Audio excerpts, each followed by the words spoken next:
Hello chess friends and welcome to Jozarov's chess channel and welcome back to our best chess games of all time series. So in this series we're following the best of the best chess games that have been ever played in chess history, and today I wanted to show a really immortal chess game played by the legendary magician from Riga, of course the legendary Mikhail Tal. So this was a game from 1955 against Robert Square from the Latvian Chess Championship, and in this game you see really the attacking skills by the wizard, by the magician Mikhail Tal, with some beautiful tactical elements, with some great attacking opportunities, and with really an immortal queen sacrifice in the middle game stage. So let's check out now the game. Here Mikhail Tal opened with the move d4. Robert Square responded with knight to f6. We have c4, d6. We have now modern defense, Persian defense, King's Indian defense preparations with opportunities to break the position around the square e5 in the game. Mikhail Tal played knight to c3. We have g6, the King's Indian defense, and now after knight to f3, bishop to g7, here we have g3 by Mikhail Tal, and we have now the fianchetto variation of the King's Indian, or the Carlsbad variation. The main goal of this setup of white is of course to get an activity on the light squares with this long diagonal, with the support of course of the light square bishop. On the other hand, black has a very powerful long diagonal of the dark square bishop, so it's a battle between bishops. It's a great sometimes attacking game for both sides. It has been played many times in chess history, with also great games by black, but also great games by white. So in the game, after castling bishop to g2, Robert Square goes in this line with the move knight to d7. In my King's Indian defense series videos, if you have followed my YouTube chess channel more, I've recommended you this line: bishop to f5, followed with knight to e4, then after knight to e4, bishop to e4, then to cement your bishop here around the square e4. It's, I think, one of the best ways to meet this fianchetto ideas of white. But okay, in the game, Robert Square played knight to d7. Nothing wrong with that move. He wants, of course, to support his e5 further, or maybe even c5. He wants to have a good protection with this knight of these two squares in the center of the board. So here in the game, castling played by Mikhail Tal, we have now e5, and now Mikhail Tal goes queen to c2. I think many of us would even play the move d5, but that's simply not the style of Mikhail Tal's, of course. He wants to create dynamics. He wants to create open positions. He wants to create really tactical game. After the move d5, it's nothing wrong with that move. Still, you can play it. You have a space advantage. Nothing wrong with that. It's not the point that you lose the game because you played the move d5. It's just simply a different style. I think many of us would simply play this move and hang on to this space control that we have in the center. Maybe even support the d5 pawn with the e4 move, and then going into the game more positionally. But that's simply not Mikhail's style. He plays simply dynamic games. He plays queen to c2, delays the situation in the center a little bit, and waits what black is going to do in the center. Now we have really an open game. You see dynamics are all over the board. Rook to d1 could be an opportunity to attack the queen indirectly, of course. If something gets cleared on the d file, then the queen could be in danger. So queen to c2, a delaying move by Mikhail Tal. We have rook to e8 with preparations even to play the move e4. In the game, rook to d1, and e4 would be very risky because it could be met with knight to g5. So then the pawn gets 3 times attacked. Then there are really some wild lines with the e3, bishop to e3, even rook to e3 could happen with some rook sacrifices. So it's still very risky to play the move e4 immediately. You have to support this move with c6, because then after e4, knight to g5, you could play maybe the d5 move. But still, even after the move c6 and the b3 that Mikhail Tal played, still it's very risky to play the move e4, because you could lose again immediately after knight to g5. You see, if we maybe play the move d5, c takes d5, you don't want to take, of course, with the knight, then the pawn is hanging. If you take c takes d5, then knight to b5 is an opportunity, because now we have the fork possibility here around the square c7. This is really a weakness in the position, so it's still a bad game here for black. I see 3 games in the database in this particular line, and all of them are simply winning for white. So you should be careful with this e4 move from black's perspective. Don't do it. At least if you're doing it, consider the options of a counterattack of whites. I think after the move b3, here Robert Square plays the game correctly with queen to c7.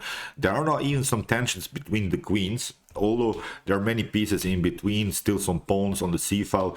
But if something gets cleared, there are even some tactics on the c file, and this I'm telling you because it's very important now in the continuation of the game. After queen to c7, we have now e4 by Mikhail Tal. He supports now his center further. He has now of course a very powerful central control, and what you could do is take out immediately e takes d4, then knight to d4, and we would then have similar structures like in the Maroczy bind, if you're familiar with the Maroczy bind in the Sicilian. But still, this is something similar, because after knight takes d4, white could have this powerful central control with the c4 and e4 pawn, but black could have good opportunities maybe on this long diagonal by the dark square bishop. After move e4, here Robert Skoja goes a6 with preparations to play finally the move b5, breaking the position on the queen side. Mikhail Tal goes bishop to a3. Bishop to b2 is of course also an opportunity, but this long diagonal I don't think that brings so much. Mikhail Tal, he wanted to create now a messed up position, of course. That was simply his style. Bishop to a3 creates now an immediate attack around the square d6. So here Robert Skoja makes, I think, his first inaccuracy in the game. He plays the move c5, and it seems so that everything is pretty much solved, because we have now a block pawn structure in the center, and you see now how Mikhail Tal will create dynamics out of this seemingly static position after the move c5. A better idea for Robert Skoja was simply to go now with this move e takes d4. After knight to d4, you see now again we have this Maroczy bind structures, but still it's playable with some moves as knight to c5. This knight couldn't be taken out. After bishop to c5, d takes c5, then the e4 could be long-term weakness with the support of the c5 pawn and this long diagonal of the dark square bishop. I think black could have a pleasant game. So never white could take away this knight on c5. You could maybe try b4, but still it's very risky because of some tactics of the dark square bishop. So even knight to e4 are opportunities maybe as a tactical shot here, then open somehow with knight takes e4, this long diagonal for the dark square bishop. So you should always consider these types of tactics if you're playing the King's Indian. Maybe there are some discover attacks by the bishop. There are possibilities of this kind of tactics, not in this particular position, but sometimes when you play the King's Indian, please consider the option of this idea. So here, as we said, c5, not the best of moves by Robert Skoja, and Mikhail Tal uses this moment immediately with the move d takes c5. After knight to c5, we have b4. You see now how Mikhail Tal is creating dynamics in the position. After knight to e6, we have now c5. After d takes c5, knight to d5, attacking the queen, knight takes d5, and now e takes d5. You have only some squares for the knight. Knight to d4 could be an opportunity, but you lose simply knight takes d4. If you play knight to d4, of course, we can simply take knight takes d4, and you see now you cannot take out with this pawn on the c file. There is this tactic. We can then afterwards take out b takes c5, and we would have two connected pawns here in the center. This could be very dangerous. So here in the game, after e takes d5, Robert Skoja played the move c takes b4, and it's actually the best move because still this queen is protected by the knight on e6. In the game, Mikhail Tal tried queen to a4, attacking the rook, bishop to d7, and we have now bishop to b4. Mikhail Tal found a great way how to get out of this mess, and now after the move a5, here Mikhail Tal goes all in. You can guess what Mikhail Tal does. A5, many of us would retreat. Queen to d2, queen to b3 are opportunities. Here in the game, Mikhail Tal goes all in with the beautiful queen sacrifice, and he plays now d takes e6. After a takes b4, that's the only way to for black here to proceed. We have now rook takes d7, and now also this pawn is hanging. In the game, Robert Skoja plays the move queen to c3, but it's actually not the best of moves. Here you see when you get attacked by Mikhail Tal, you get messed up, you don't know what to do, you don't find the best continuations. Here actually the best continuation was simply to sacrifice the queen back. After queen to d7, we would then have this line. After e takes d7, rook to d8, and now Mikhail Tal could take out this pawn on b4.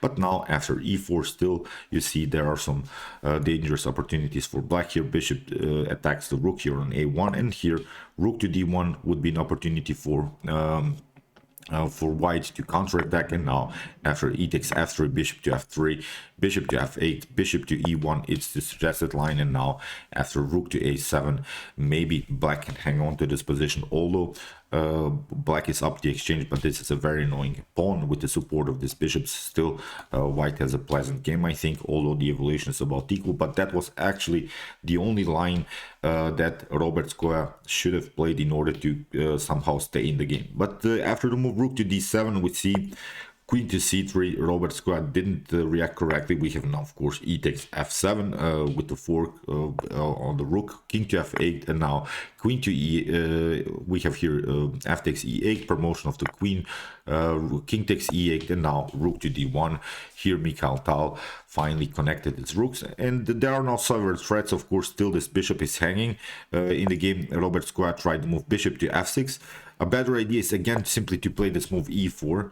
E4 is very necessary because we're again attacking further the position. Still, Mikhail Tal can of course take, but the problem is now also several pieces are hanging. This knight is hanging, this bishop is hanging, so it's maybe playable here for black. But in the game after rook from a to d1, Robert Square goes bishop to f6, and it gives now Mikhail Tal opportunities to play the move bishop to c1. A better idea here also for Mikhail Tal is simply to play rook to d3. Rook to d3 wouldn't win the game immediately. I'm sure that Mikhail Tal probably saw this move, but he wanted maybe to stay with more pieces on the board. He wanted maybe to activate this bishop on this other diagonal, trying some bishop to h6 ideas. You see now in the continuation of the game Mikhail Tal's ideas about this move bishop to c1, but now after rook to d3, maybe rook takes a3 could be an opportunity, but now after rook takes c3, b takes c3, Mikhail Tal is simply continuing the game with an extra piece, and I think this is a simply winning endgame here for white. But Mikhail Tal, he wanted to stay with more pieces on the board. That was simply his style. Maybe this wasn't the best suggested move by the engine, but still I like this move because we're staying with some more pieces on the board. When we have more pieces, then we have of course also some more attacking opportunities and also some tactical shot possibilities. Here after the move rook takes a2, Mikhail Tal goes knight to g5. We have queen to c2, and now knight to e4, attacking the bishop but also protecting the pawn on f2. In the game bishop to e7, and now Mikhail Tal sacrifices the rook for the exchange. Beautiful move. After rook to e7, we have king to e7, and you see now how these pieces are dancing around black's king. Bishop to g5, king to f8, now rook to d8, attacking the king, king to g7, rook to d7, and here if you try king to f8, it seems like a logical move because you're trying to escape with the king, but actually you get checkmated with the bishop to h6, and now if you try some king to e8 ideas, you get checkmate here on f6, knight to f6, and it's game over. So that's why after move rook to d7, Robert Square tried king to h8, but still there are some opportunities with h4. Still we want to cut off some potential squares for the king. h5, h6 would be an opportunity here. Also knight to f6 followed with rook takes h7, then followed with bishop to d5 are also opportunities. So simply too much pressure here against black's king. In the game Robert Square tried rook to a1, king to h2, and now after rook to d1, Robert Square makes a huge blunder. Better idea is simply to play queen to c6, trying to attack this position, or queen to c8, but still this is a much better position for white. Basically black cannot protect this position. After queen to c6, bishop to f6 would be an opportunity here. Also king to g8, and now bishop to e5. Still this is a very dangerous attack. You cannot take even the rook because you get the fork on f6, so it's still a bad game here for black. After move king to h2, as we said, rook to d1, and here Mikhail Tal should have simply played rook to e7.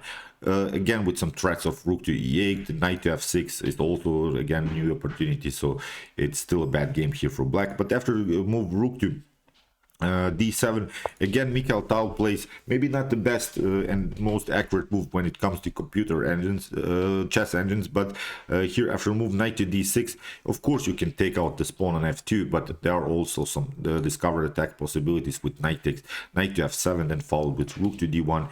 In the game queen to f2 was played by Robert Square anyway, and now we have this idea knight to f7, we have king to g7, and now bishop to h6. Look how Mikhail Tal uses these pieces in the attack. We have king to f6, and now Mikhail Tal finally takes. The problem is now you cannot take out the knight, you get rook to f1, and you lose the queen, because the queen and the king are on the same file, and this f1 is supported of course by the bishop on g2. So that's why here Robert Square tried to move b3, but now rook to f1. Anyway, we have queen to f1, bishop to f1, and now e4, and here Mikhail Tal simply plays bishop to g5, takes out this pawn on b1, and in this position Robert Square resigned. So beautiful attack by the magician from Riga, really wild stuff. He saw this beautiful tactics. Let's go back. That was, I think, the main move here. Here d takes c5 takes, and now opens the position, knight to d5, and here after the move a5, this was a brilliant move. D takes e6, after a takes b4, we have now this idea, rook to d7, and now after e takes f7, basically the game was over. So okay, I hope that you enjoyed this game. I really enjoyed it a lot. It was a attacking brilliancy again by the magician from Riga. If you want to see more attacking games and some brilliant games like this, check out my best chess games of all time series. Here's the link. I've created more than 100 videos in this series. You can check out really the best games from the past. And if you want to see maybe the best chess engine games, check out my best chess games of all times played by computers. Here's also the link with some Alpha Zero, Lila Zero, Stockfish games, and more. And if you like this content, don't forget to subscribe to my channel. See you soon with some more videos, and chess is the best, of course.